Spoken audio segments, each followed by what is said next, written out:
Alright, so can't find the GoPro. Could really be anywhere at this point. Somewhere inside probably. So using the phone today to the video. I'm so today we gotta get this stuff cleared out, like have to, because I'm having heavy machinery come in to grade the earth, so make the slope, you know, from the house downhill, so that when the water doesn't, you know, run towards the house, it runs away.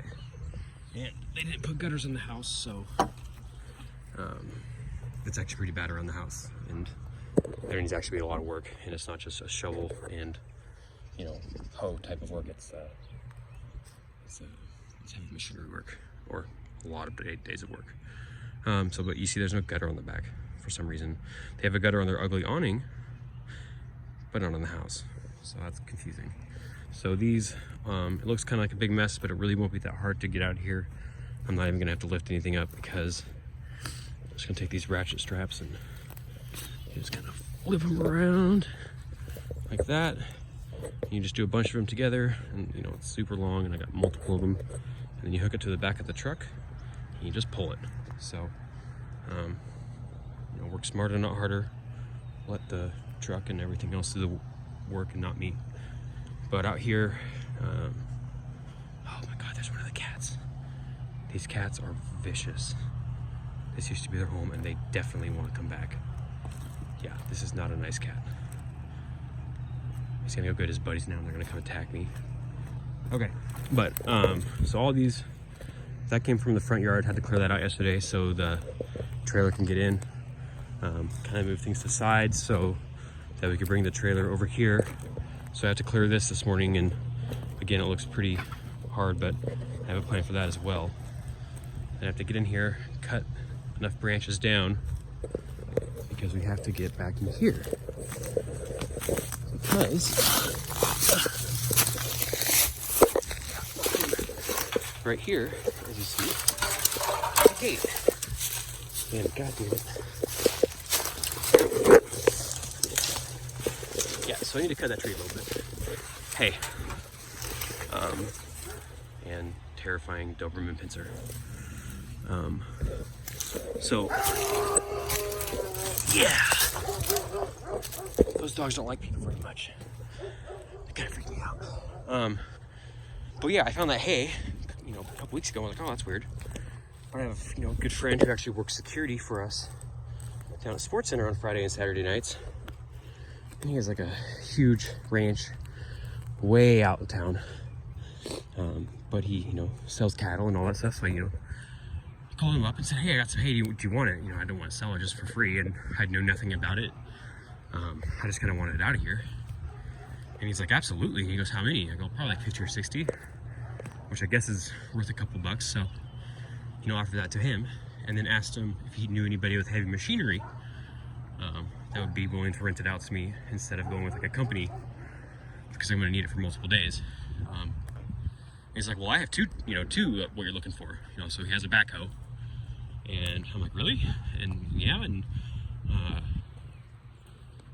he goes, what do you need it for? And I told him, you know, about the slope of the house. And he goes, oh yeah, that's what I used to do for a living before I got crippled.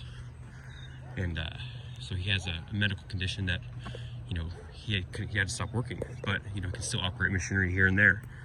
And he said, well, I'll just come out and pick up the hay with the trailer, and I'll bring the backhoe with me, and we'll get to work. So, okay. Which he could do actually a lot of the things around here that I need to be done. He could really just push this tree over, hopefully. He can do all the grading on the slope around the house. All these chain link fence poles, instead of me manually getting him out of there, he can just pull out with that. I mean, and if he wants, he can keep it stored here, not take it all the way back to his, you know, farm. And because I have all the property in the world, and, you know, he can do it on his own time.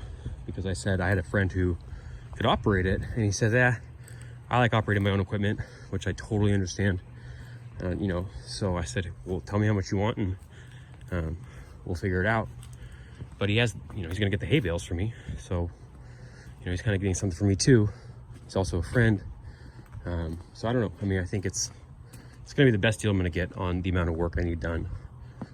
So yeah, pretty stoked. Actually, kind of fell into my lap again. I feel like I'm getting too lucky. Something bad's gonna happen. So the tree's out of the way. So remember, it was all over here. So yeah, I pulled it with the truck. Again, just ratchet strap it up and pull. So that's what's left. But it's enough out of the way that he can get in here and drive back here. Took off the chain link fence because again, we have to move all this dirt, and this is what I'm talking about. So the code, you don't want anything obviously touching your siding. You know, right there. And that's the paint's chipping down there because, as you can see, all the vegetation is up to it and dirt's up to it.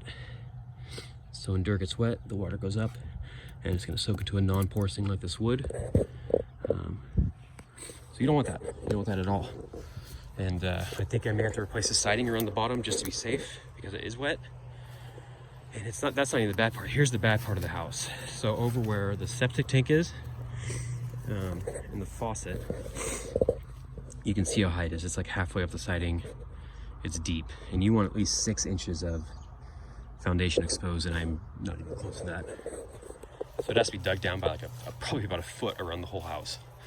And then, you know, that way it has to run downhill. So if it's a foot down here, you're talking like 2 feet down that way. So it's a lot of dirt to move.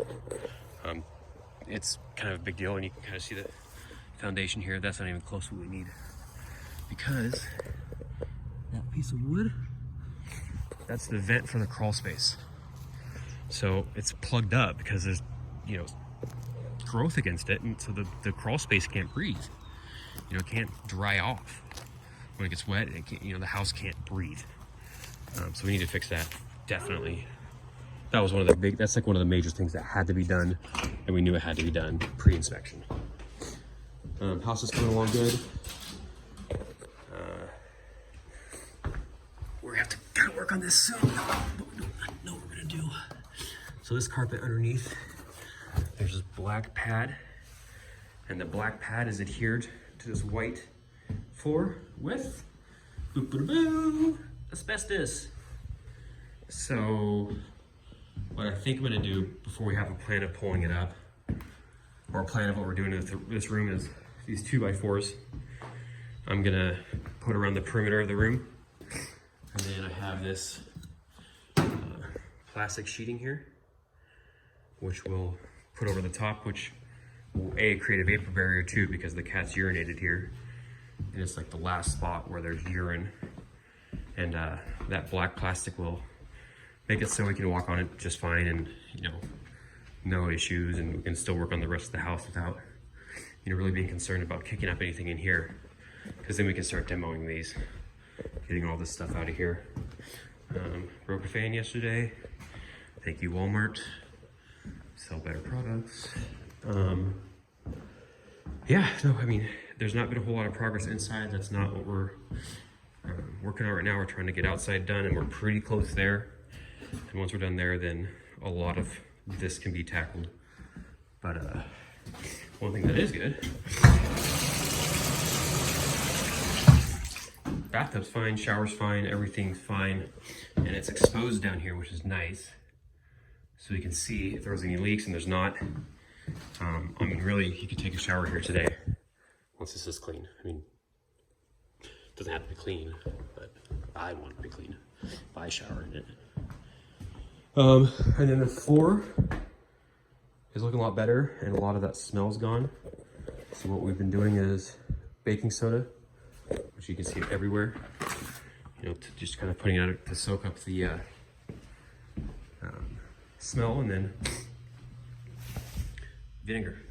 So, you know, you just dump all the soda and pour all the vinegar and let it all bubble up like a volcano science experiment, and kind of wipe it, and it works great. It gets out the smell and cleans up, and I'd say the smell is almost gone. There's a little bit left because of this carpet, maybe some of the walls, but when you walk in first thing in the morning, you don't smell it really at all anymore. A little bit when it gets warm out, but yeah, once primer's on the wall, once that carpet's up, we're totally good on cat smell. It'll be like nothing was ever here. So that is where we're at on September 11th, 9/11. So, all right, well, see ya.